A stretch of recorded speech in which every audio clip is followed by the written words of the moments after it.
Pemerintah mengalokasikan anggaran untuk Kementerian Pertahanan pada Rancangan Anggaran Pendapatan Belanja Negara atau RAPBN 2022 senilai Rp133 triliun. Anggaran kementerian yang dipimpin Menteri Pertahanan Prabowo Subianto ini mengalami kenaikan dari proyeksi anggaran APBN di tahun 2021 yang sebesar Rp118,2 triliun. Namun, jika dibandingkan penetapan awal 2021, anggaran Kemenhan mengalami penurunan. Pada penetapan APBN 2021, pemerintah mengalokasikan anggaran sebesar Rp137,3 triliun untuk Kementerian Pertahanan yang naik 14,2% dibandingkan dengan tahun 2020. Adapun anggaran Kemenhan tahun depan akan digunakan untuk pembangunan bidang pertahanan, ketertiban, dan keamanan.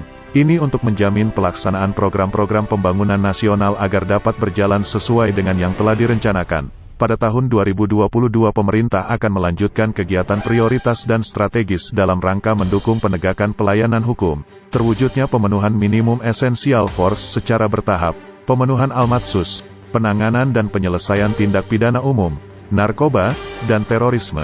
Sementara itu, dalam RAPBN 2022, pendapatan BLU Badan Layanan Umum dari Kemenhan ditargetkan bisa tercapai sebesar Rp3,575 triliun atau naik 25,6% dari outlook tahun 2021 sebesar Rp2,846 triliun.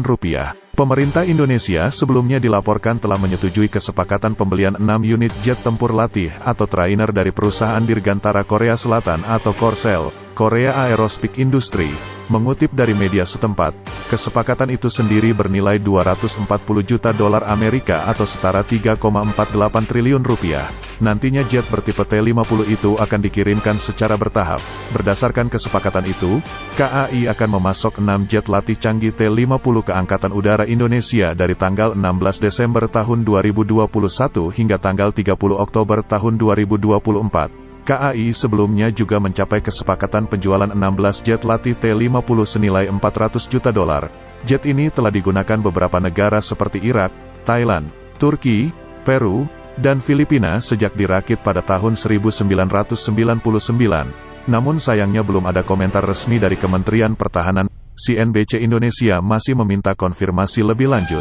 Sementara itu kesepakatan ini bukanlah kesepakatan pertahanan pertama yang dilakukan Indonesia dengan Korsel. Sebelumnya dalam lawatan Menhan Prabowo Subianto ke negeri Ginseng April lalu, RI juga sepakat untuk melanjutkan pengembangan jet tempur KEF-X dan IF-X. Para menteri sepakat untuk melakukan upaya bersama untuk terus memajukan kerjasama substansial yang saling menguntungkan, seperti proyek pengembangan jet tempur bersama KEF-X IF-X, berdasarkan kepercayaan yang dalam antara Korsel dan Indonesia sebagai mitra strategis khusus.